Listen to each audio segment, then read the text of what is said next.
Hey guys, welcome back to the second part of the video. If you saw the first part, we got an extra subframe that we have reinforced with Garagistics reinforcement kit, as well as the camber and toe correction kit. Now we just need to get the car up in the air, pull the subframe out of the E30 and get the trailing arms off so we can get those reinforced and get those mounted to the new subframe and get it all thrown back in.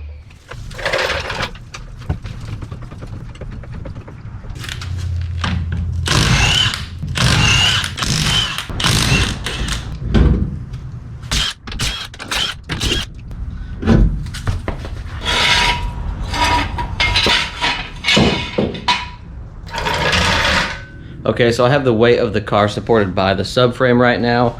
I'm just gonna leave it like that for the time being because that's how it is the most stable. And then once I get everything ready to actually drop the subframe, I will then move those to a different part of the chassis.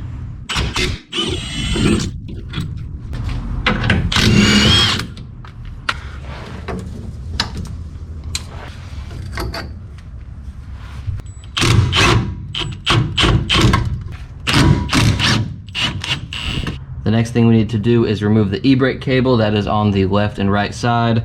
But in order to do that, we have to pull the rotor and disconnect the e-brake mechanism.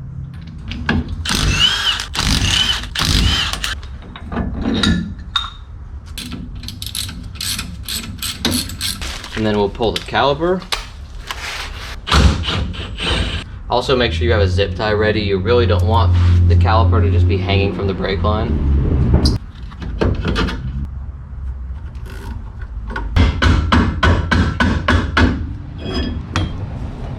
And to remove the e-brake mechanism here, you have a spring on top and on bottom, and two little twist turn locks here. I found the easiest way to remove these is to just pry something skinny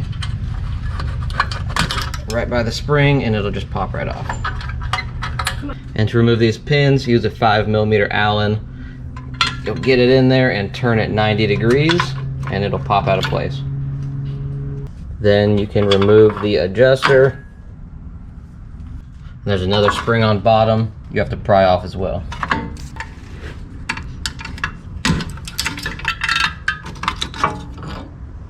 And then the little locking device for the e-brake cable is underneath here. There's a little pin on top right there. You just push it out of place, pop it out, and the e-brake cable will then pull through the backside. And then we'll just repeat the same steps on the other side.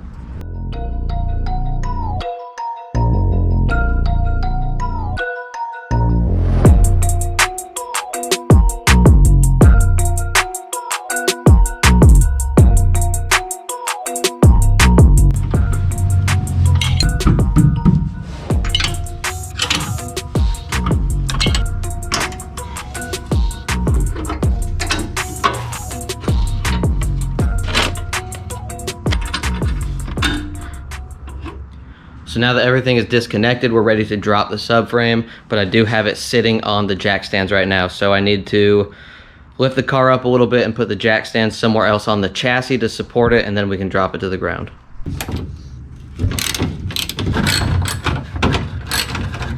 And then before you start unbolting the subframe, make sure you support the diff with the jack. And then you have three main bolts. You have one at the diff cover and another two on the sides of the subframe.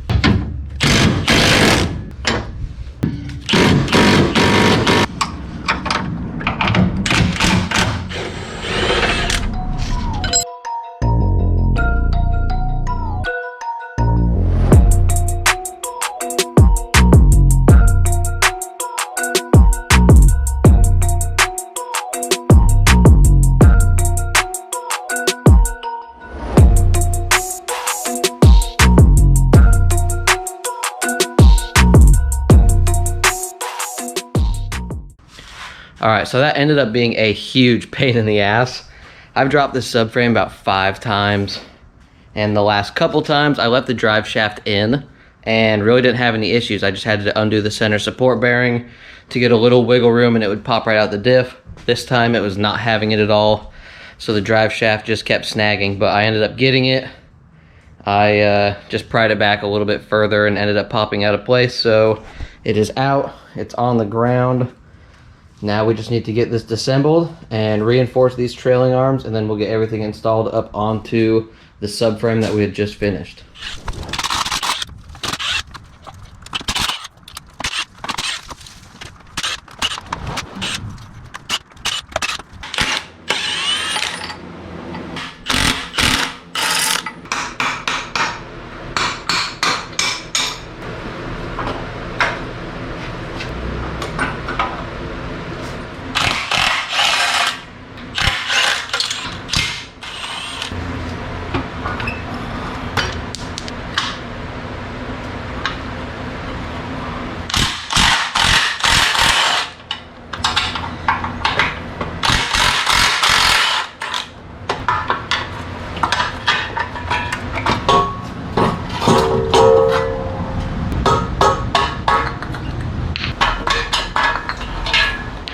Okay, so we now have the old subframe from the E30 out of the car. We got everything dismantled. This one we just need to set aside for the time being.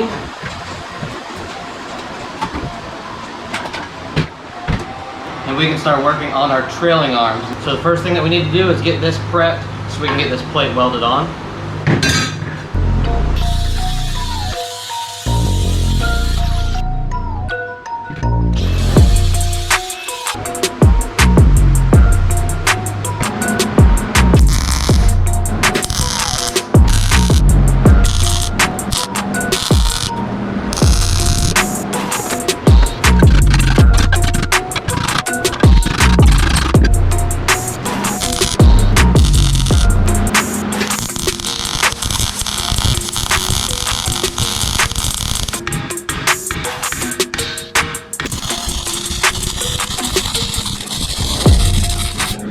Alright, so this is how the first one turned out.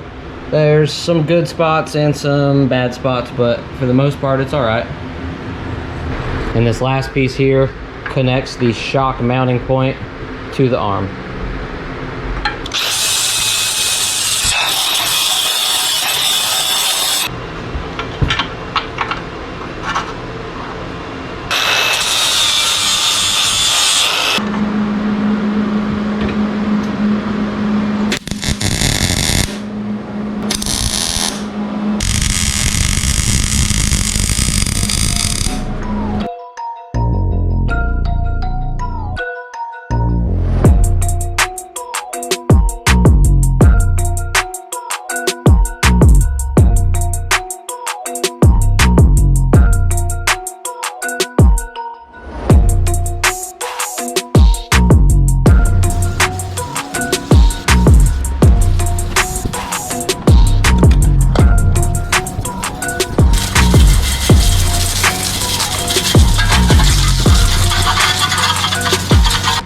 And now that we got it all clean and dry, we'll go ahead and throw a few coats of paint on it.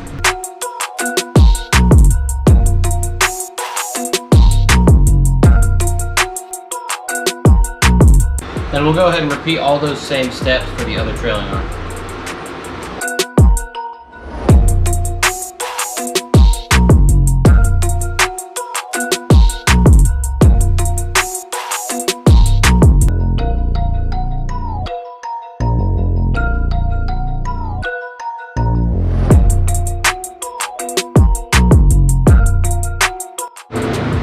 Alright, so I'm pretty happy with how this one turned out.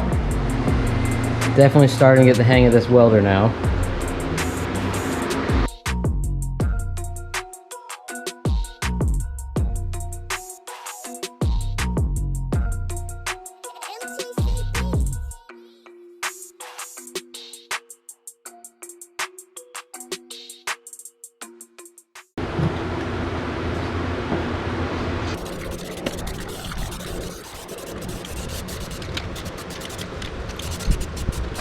So here's how the trailing arm turned out. Really not too bad at all.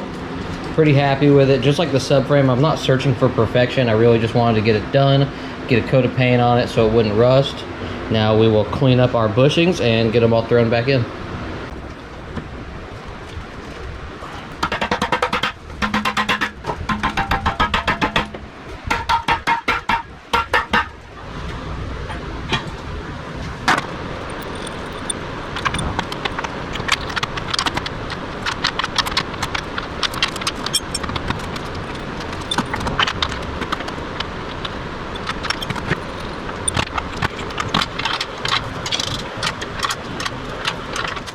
Alright, so I got the subframe all back assembled. I got the trailing arms mounted on.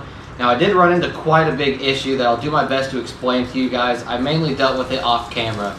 Now I've been in the E30 community for about 10 years now, and I've seen and talked to dozens of people who have done the same exact modification to their subframe, and I have not once heard about this problem. Now I'll do my best to explain it to you guys. Hopefully you can follow along. Now if you want to take out a bunch of camber and you want to mount this point about 1.5 inches higher in its highest position, which is where I have it now, both of these OEM position are nice and flat like so. If you raise this side, okay, it then angles this side here with it. They move together. You do not have any flex in it whatsoever. So when you raise this end up, this end starts to pivot, which will then prevent you from being able to feed this bolt straight through. Now you have a couple different solutions on fixing this. I had to do something kind of jank to make it work, but it is what it is at this point.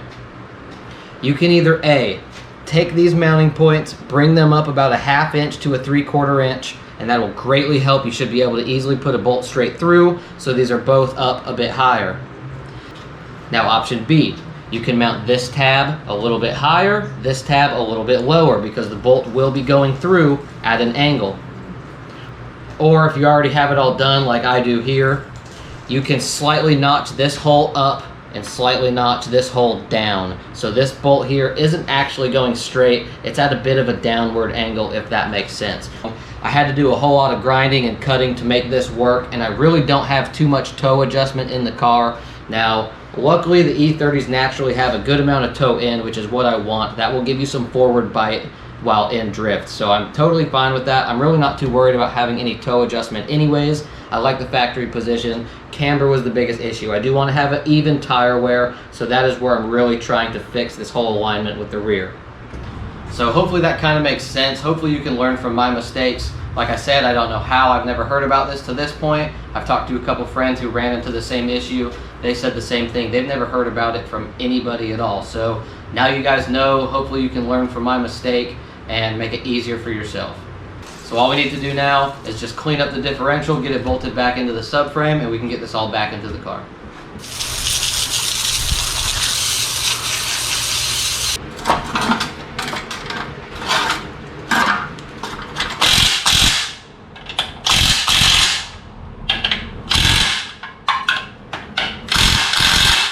Now I also have a few different sets of axles.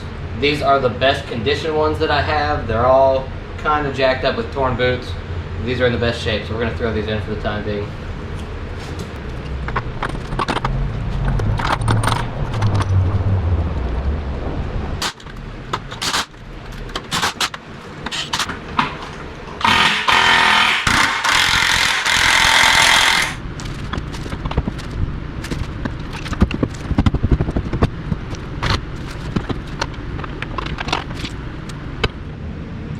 So the first issue we're running into is the camber side tabs that we welded on are hitting the floorboard because they're so much higher. So I went ahead and marked it with some pen. We're going to pull the subframe out. I'm going to try to hammer it away.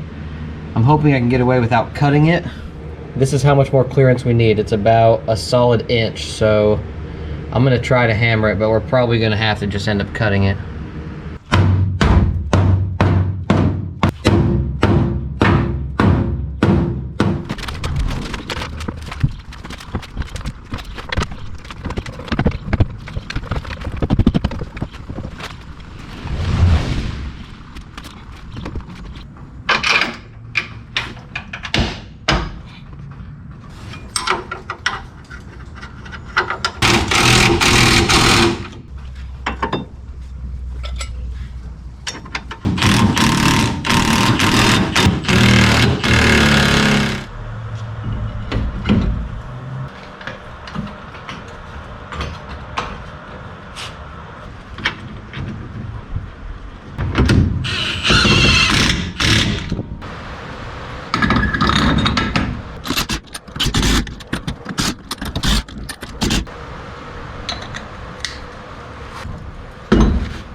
Alright guys, so the car's back on the ground. Both wheels are set evenly as far as camber is concerned. It's at least good enough to drive around. Now all I have left to do is to bleed the brakes because I lost all the fluid in the rear brakes. So once my daughter goes to bed tonight, I'll have my lovely assistant come out here and give me a hand in bleeding the brakes. And then we can go drive it around and see how it feels.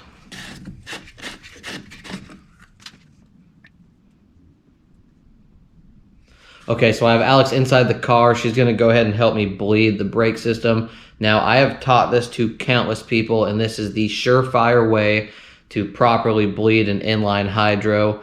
You're gonna want to pump the foot pedal like you normally would till it builds up pressure, and then have someone crack the caliper in the back. The foot pedal will go to the ground, and then you will hold it down while simultaneously pulling the hydro all the way back, so that both are fully depressed. Then you will close the caliper, let go of them, and just repeat that process. Just make sure when you do it, you do the foot pedal all the way down first, hold it, and then pull the hydro nice and steady all the way back while holding that as well, and then close the caliper.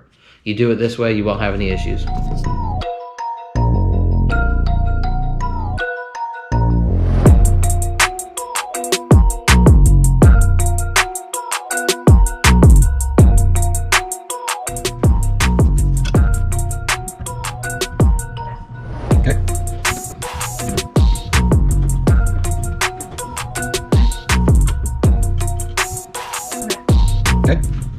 All right, guys, so it's the next morning. We got the brakes all bled last night. It's good to go.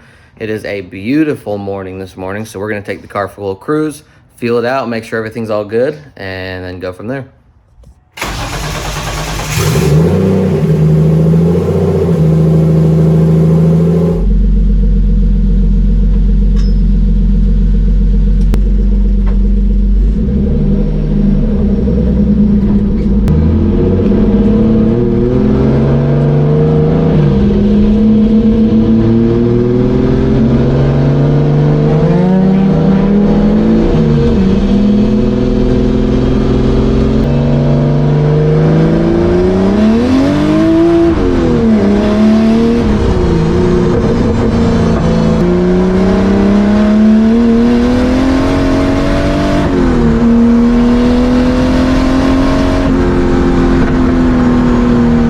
All right, well, the car feels good. It definitely feels like it has a bit more grip. The road's a little damp right now. It rained a lot last night, so I really didn't get a true feel of how it's gonna be, but it's definitely better than it was, so we'll take that as a win. I appreciate you guys watching. Stay tuned for the next video. We got a lot more stuff we need to get done before competition starts at the end of April, so stay tuned for all that, and I'll see you later.